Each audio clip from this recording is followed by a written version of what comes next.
Welcome to the Parties channel. Today we explain Leviticus chapter 4 in a clear and simple way, step by step. This specific chapter is literally a massive turning point in the book of Leviticus. Up until now, the text has focused entirely on voluntary gifts. These are offerings brought out of a sheer desire to draw near to God. But right here, the text shifts sharply.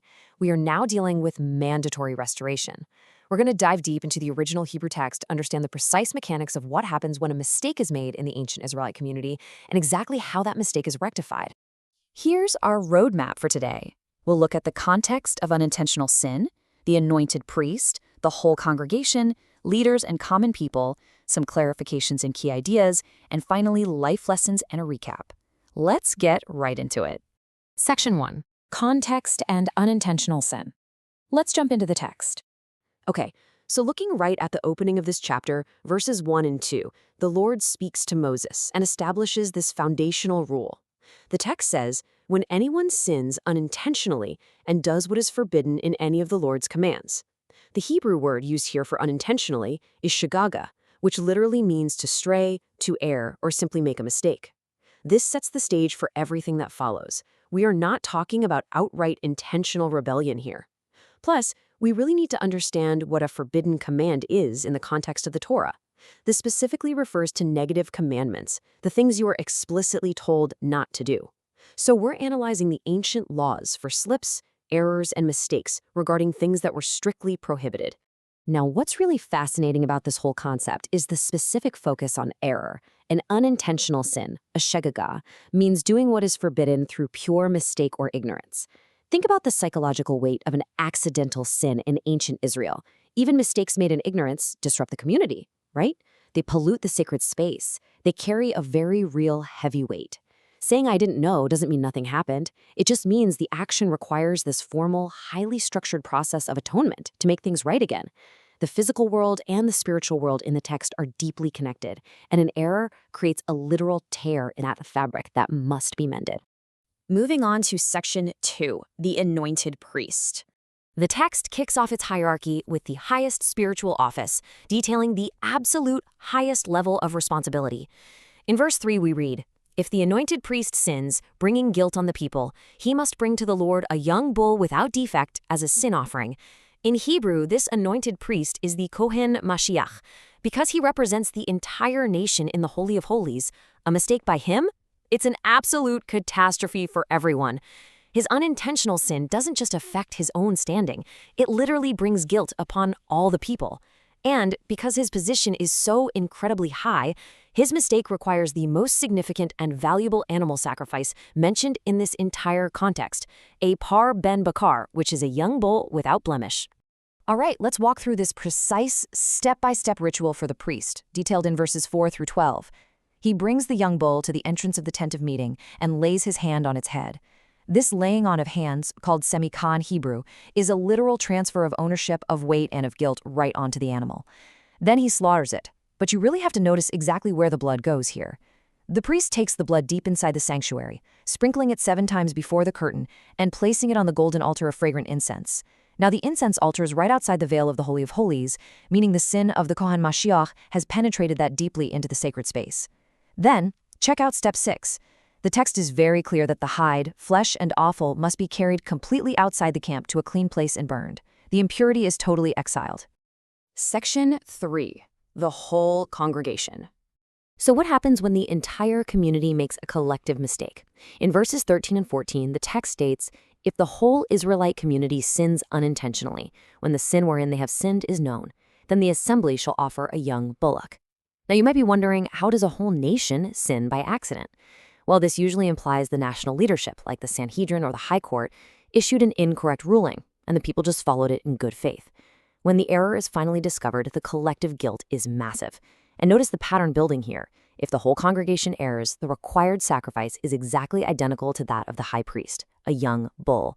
The collective weight of the entire nation equals the massive spiritual weight of its highest leader. This right here brilliantly illustrates communal responsibility.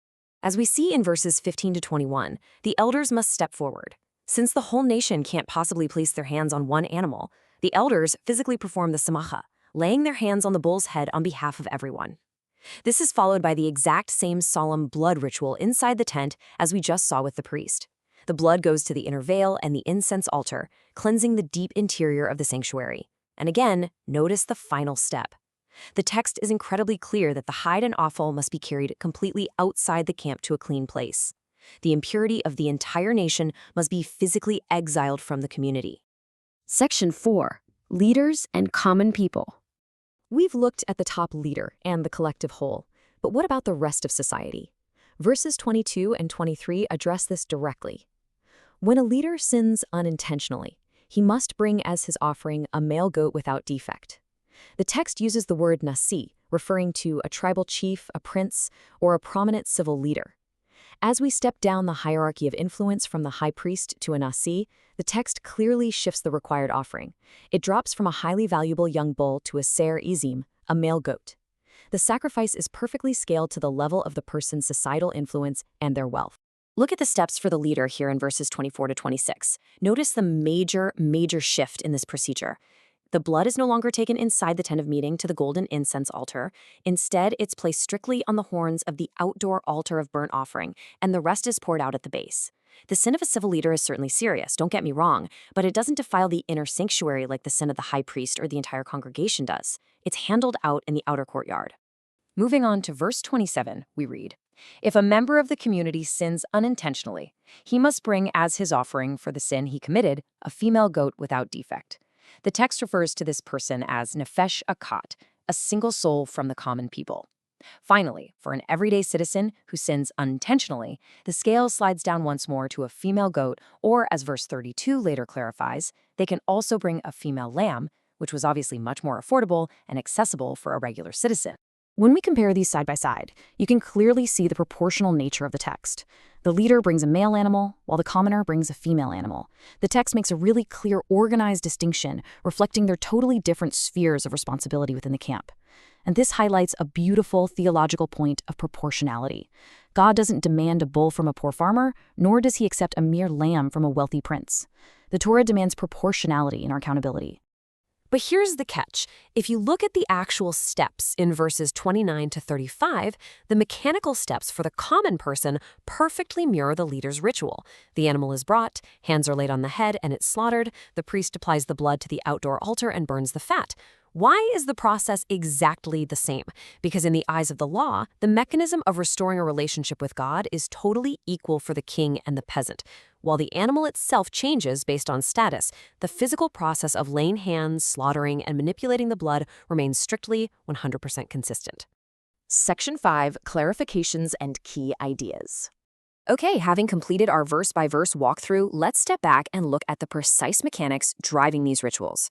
Throughout the entire chapter, we see the concept of atonement. The text repeatedly ends each section with the phrase, "The priest will make atonement for him, and he will be forgiven." The Hebrew root used repeatedly here is kapur or kapparah, which essentially means to cover, to wipe clean, or to ransom. The blood literally covers the stain of the unintentional sin. This exact physical ritual, bringing the animal, manipulating the blood, and burning the fat, is the specific mechanism provided for restoring order and wiping the slate completely clean. And this perfectly illustrates the spatial hierarchy built right into the chapter. For the priest and the congregation, the blood is sprinkled 7 times before the veil and on the indoor altar of fragrant incense. For the leader and the commoner, blood is placed on the horns of the outdoor altar of burnt offering. Sins of national consequence require blood to be brought deep into the sanctuary to cleanse it, while individual sins are handled at the courtyard altar. Think of sin in this text kind of like an airborne pollutant. Depending on the severity of the person who committed it, that pollutant sticks to different furniture in the tabernacle. The blood acts as a spiritual detergent applied exactly where the pollution reached. So, what are the crucial takeaways from the plain text here? First, we see the categorization by social status. Your influence dictates your offering. Second, ignorance still requires a physical remedy. An accident absolutely doesn't mean you're off the hook. Third, there is strict adherence to ritual procedure. The steps must be followed exactly to achieve Kapparah. Fourth, we see the transfer of guilt through the simicha, the physical laying of hands. Fifth, blood acts as the primary agent of purification, that spiritual detergent we just mentioned. And finally, the complete destruction of high-level sin by burning the remains completely outside the camp, ensuring the impurity is totally gone. Finally, Section 6, Life Lessons and Recap. Getting a bird's eye view of Leviticus chapter 4 really brings it all together. Notice how the anointed priest requires a young bull with the blood placed inside on the incense altar. The whole congregation also requires a young bull with blood placed inside on the incense altar. Then it scales down.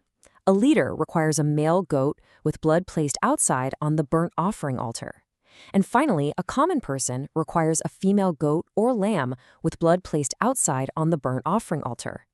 The greater the leadership, the greater the ripple effect of the mistake. It's a brilliant system. So on a practical level, what do we actually learn from all this? We learn that saying "I didn't know" doesn't erase accountability. Leaders bear a much, much heavier burden of responsibility for their mistakes. Our actions always have communal consequences. But I think the most beautiful takeaway from the plain text is that God doesn't expect perfection, you guys. He expects accountability. He built a system precisely because he knew humans were going to make mistakes. God provides a structured, clear, and highly accessible pathway to forgiveness for absolutely everyone involved. Which leaves us with a final thought to ponder today. If unintentional mistakes required such a rigorous process of restoration in the ancient world, how much more carefully should we walk in our conscious, daily decisions? Thank you for learning with us. If this helped you understand the chapter better, like, subscribe, and join us for the next chapter.